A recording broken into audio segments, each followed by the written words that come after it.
Өңірде күн күйіп тұр. Ауа температурасы 40 градустан асып, көшеде емін-еркін жүрудің өзі қиындап кетті. Күннің көзі қыздырған сайын бас айналып, қан қысымы көтеріліп, күн өтіп әлсірегендер көбейетіні анық. Мұндай температуралық өзгеріске не себеп? Одан келетін қауіп қандай? Тілші айтады.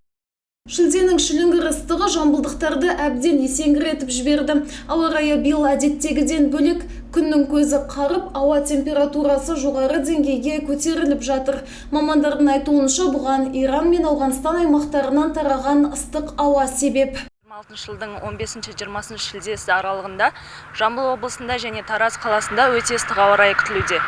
Бұл Иран мен Ауғанстаннан келетін оңтүстік-батыс бағыттан бізге қарай жылжып келе жатқан күшті ауа ағысына байланысты болады.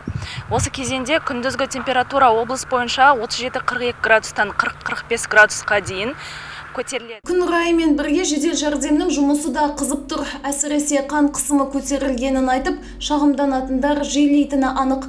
Ақ халаттылар мұндай кезеңде жүрек, қан тамырлары аурулары бар азаматтар мен егде жастағы адамдарға ерекше сақтық қажет екенін ескертеді.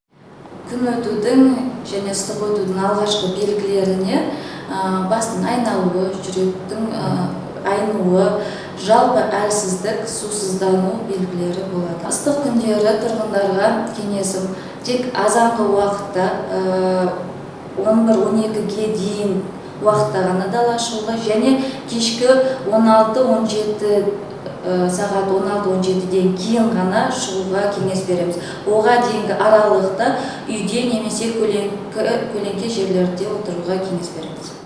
Осылайша Тараздың аптабы әзірге бет қаратпай тұр. Сырттағы ауа температурасы 40 градусты көрсетсе, күн астындағы тұрған көліктің іші 45 градустан асып жатыр. Ал синоптиктер апта соңында бұдан да ыстық болатынын ескертіп отыр. Махаббат Құсайын, Аңсар Тілепберген, Елдар Түстікбай, Қордай 24 Ньюс.